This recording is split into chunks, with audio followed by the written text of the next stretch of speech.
Assalamualaikum warahmatullahi wabarakatuh. Berjumpa lagi dengan Bang Diko. Kali ini Bang Diko akan melanjutkan cerita yang kemarin. Cerita ini berkisah tentang seorang pendaki yang harus mengalami nasib tragis karena perbuatan nistanya. Bagaimana kelanjutannya? Orang usah suwi-suwi, langsung saja kita lanjut ke alur ceritanya. Tapi sebelum itu, hendaknya kita membaca basmalah terlebih dahulu. Bismillahirrahmanirrahim. Akhirnya apa yang dikhawatirkan oleh emak terjadi. Kami akan melanjutkan pendakian hanya bertiga saja. Itu berarti dalam bilangan ganjil. Maaf, saya harus pulang dulu. Barusan istri kirim pesan lewat SMS. Ada urusan mendadak yang mengharuskan kehadiran saya. Kalian lanjut saja lebih dahulu. Seberes urusan saya akan menyusul. Bang Roy nampak tergesa-gesa. Sepertinya ada sesuatu yang penting telah menantinya di rumah. Sebelum benar-benar berlalu, Bang Roy kembali mengingatkanku agar tidak membiarkan Tony dan Tina berduaan saja. Sepertinya dia khawatir Tony akan berbuat yang tidak baik, bukan tanpa alasan. Memang sepanjang perjalanan, kedua sahabatku itu selalu bertingkah romantis, selayaknya sepasang suami istri. Bagaimana teman-teman? Apakah kita lanjut? Atau kita pulang bersama Bang Roy? Tanyaku pada Tony dan Tina. Kita tetap lanjut. Tapi sebelum itu, sebaiknya kita makan dulu, jawab Tony sembari menepuk-nepuk perutnya. Berhubung tadi kami berangkatnya agak kesiangan, lagi pula jadwal makan di waktu tengah hari telah tiba. Kami akhirnya memutuskan untuk mengisi amunisi di Gebang Rimba ini. Makanan sederhana yang dimasak oleh istri Bang Roy terasa sangat lezat di tenggorokan. Di sini, Tony dan Tina kembali mengabaikan keberadaanku. Mereka makan bersuap-suapan. Setelah itu berfoto-foto dengan mesranya. Sesuai amanah dari Bang Roy, aku pun mengingatkan keduanya agar tetap menjaga batas kewajaran. Karena bukan tidak mungkin penghuni tak kasat mata di gunung ini marah. Namun bukannya mendengar, keduanya malah menertawaiku. Apalagi Tony. Dia sampai tega mengatakan bahwa itu adalah alasanku yang iri dengan kemesraan mereka. Ironisnya dia juga memperingatkanku agar jangan terlalu dalam mencampuri urusannya. Tanpa kami sadari, dari sinilah awal petaka itu. Aku memilih diam daripada harus beradu argumen dengannya. Tony memang keras kepala. Mungkin karena mempunyai segalanya, ia memiliki sifat kecongkakan hati. Tapi walaupun begitu, dia adalah teman terbaikku. Buktinya persahabatan kami masih tetap terjalin sampai saat ini. Aku hanya sedikit kecewa dengan sikapnya. Tapi itu bukan alasan untukku membencinya. Setelah selesai makan siang dan sedikit beristirahat, kami memulai pendakian yang sesungguhnya. Gunung Dempo memang unik. Dari shelter 1 menuju 2, kami diperlihatkan tulisan Asmaul Husna. Sepertinya pelang yang menempel di pohon ini adalah pengukur jarak menuju puncak. Kali ini sepanjang perjalanan kami harus berjalan dengan cara membungkukkan badan, hingga rasanya lutut ingin menyentuh jidat. Sudah hampir 1 jam lebih pendakian, kami belum juga sampai ke pos 2. Karena rasa lelah pun mulai menyergap, kami akhirnya mencari tempat untuk beristirahat sejenak. Jam menunjukkan pukul 2 siang. Waktu di mana hari seharusnya masih terang, tetapi kabut membuatnya nampak gelap. Di sela-sela peristirahatan terdengar suara gemuruh dari atas langit. Aku hanya berharap semoga tidak turun hujan.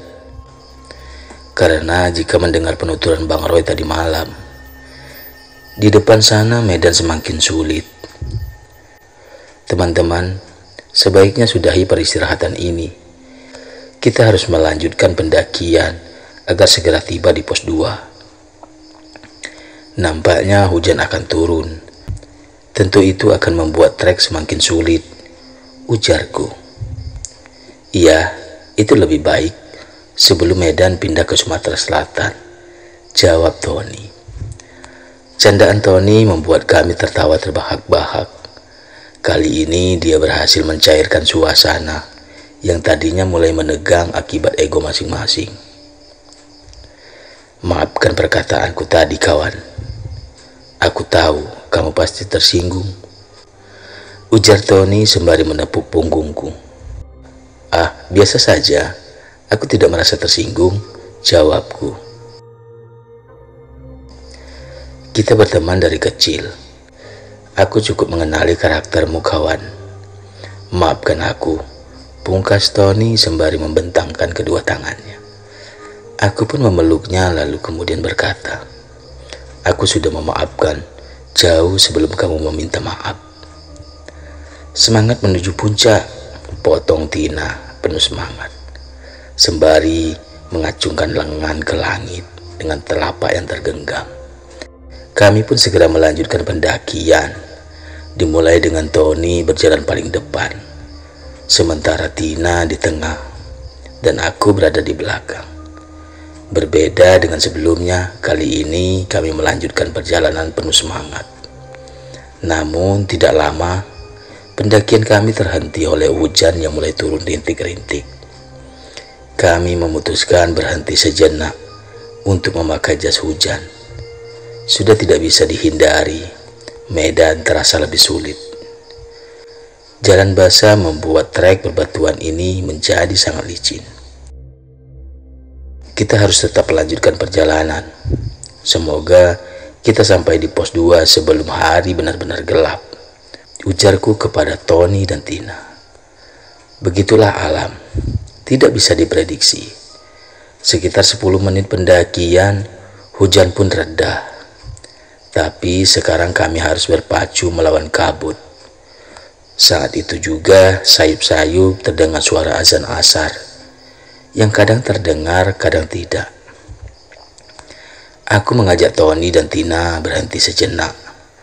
Setidaknya walau tidak melaksanakan sholat, kita harus menghormati kaum muslim yang sedang beribadah, sembari melepas kembali jas hujan yang kami kenakan. Setelah menghormati suara azan, kami melanjutkan pendakian kembali, masih dalam formasi yang sama. Tony di depan diikuti Tina di tengah, sedangkan aku berada paling belakang. Pasca hujan, trek menjadi lebih licin.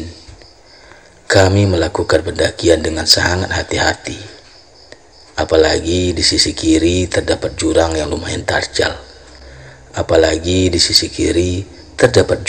Sangat terjal. Kami harus meniti trek di sela-sela pepohonan yang tumbang.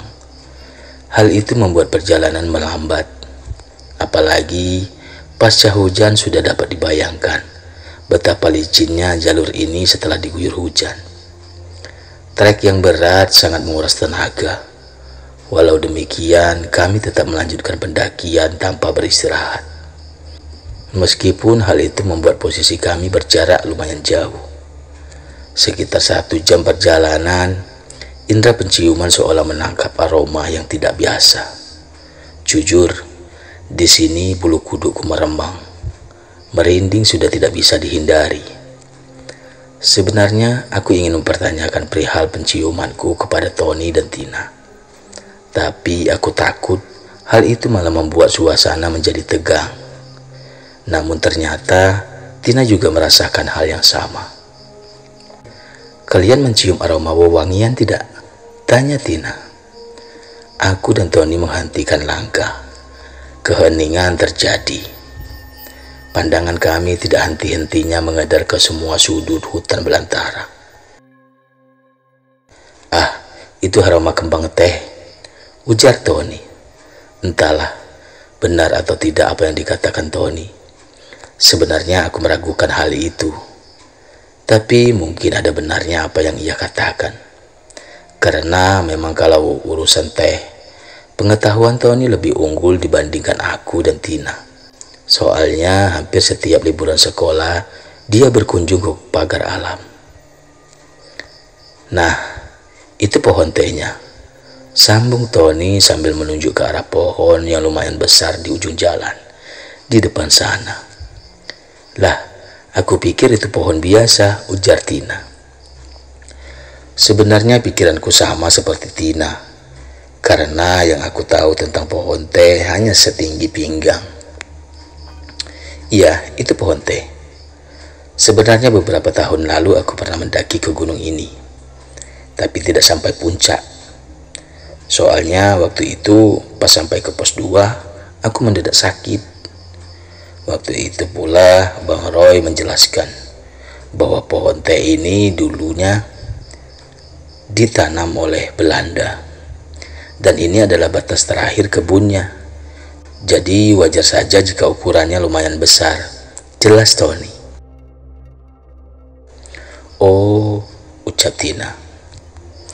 Aku tidak terlalu fokus mendengarkan penjelasan Tony, karena jujur saja, dari tadi sampai sekarang aku masih merasakan merinding di sekujur tubuh. Sebaiknya kita cerita-ceritanya nanti saja, setelah sampai ke pos 2.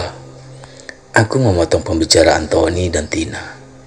Jauh di lubuk hati, sebenarnya aku sudah tidak kuat lagi menahan rasa merinding yang datang menyergap saya dari tadi.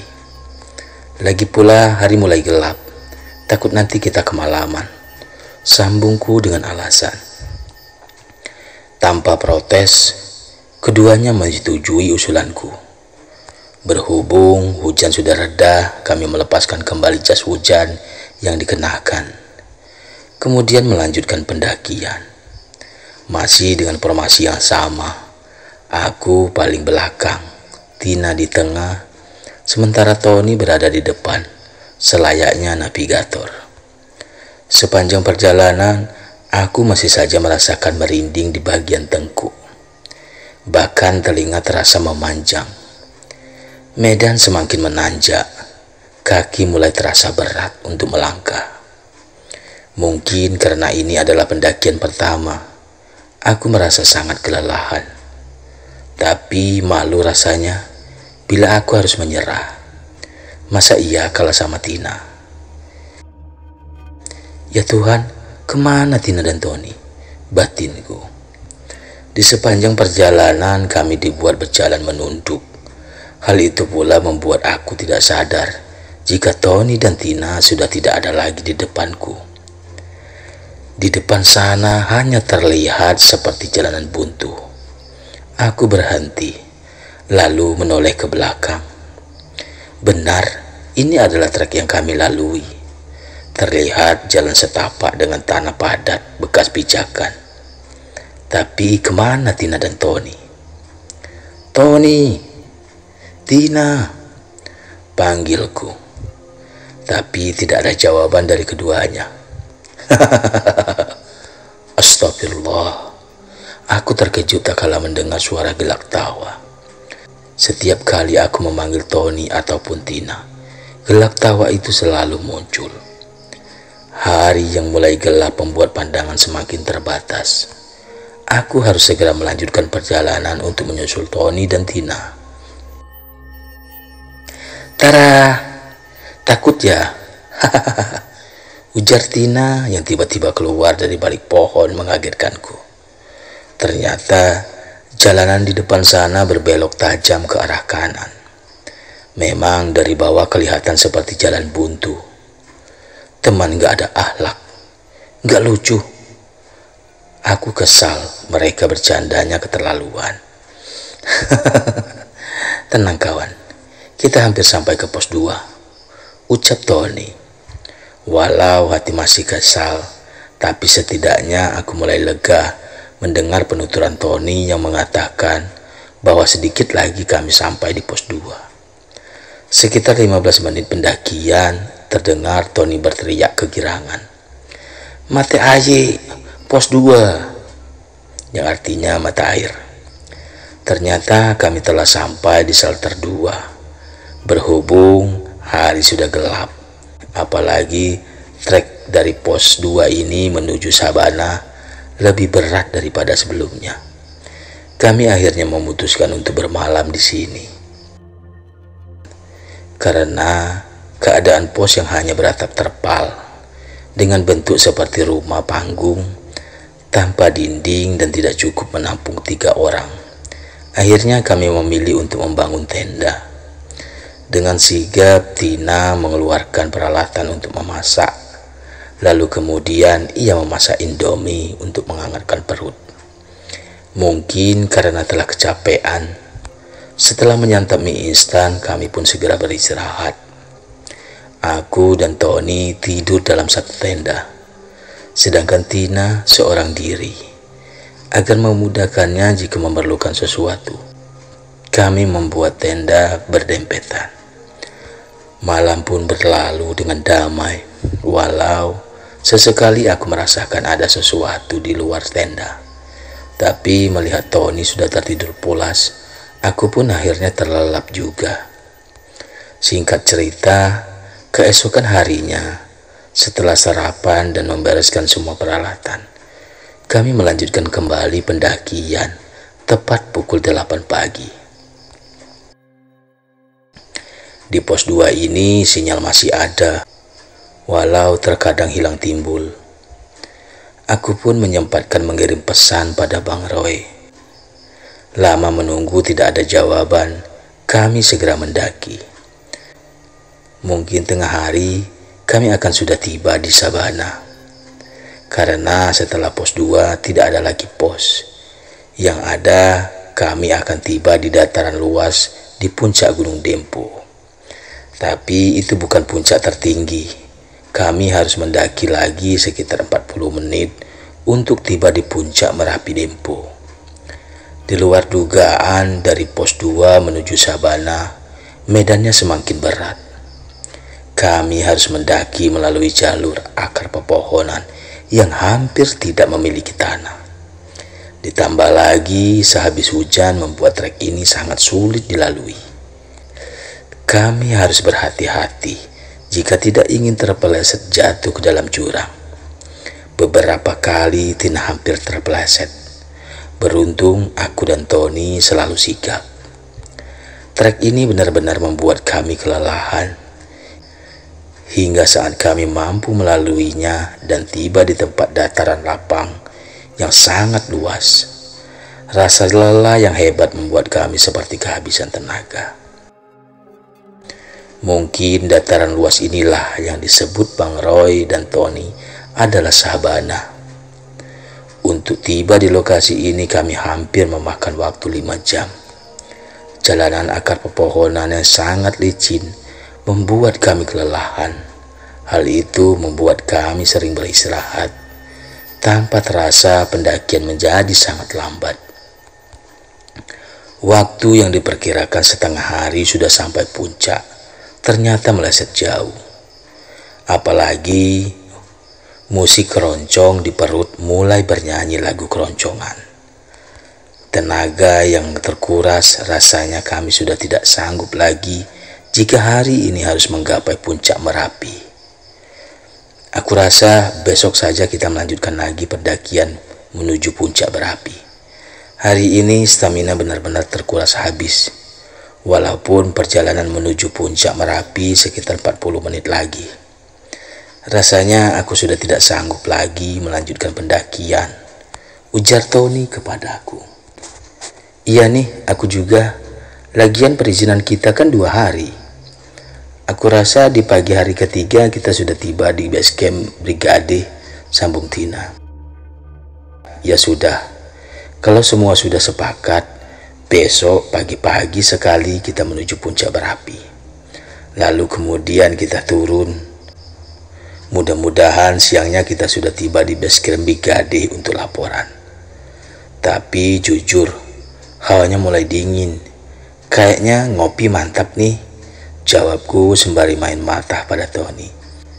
Ide bagus, apalagi yang bikin kopinya Tina, ucap Tony sembari memberi isyarat yang sama padaku. Mantap, sambungku sembari mengacungkan jempol. Iya, aku buatin, gak usah pakai nyindir-nyindir segala. Tina segera mengeluarkan peralatan masak di dalam tasnya.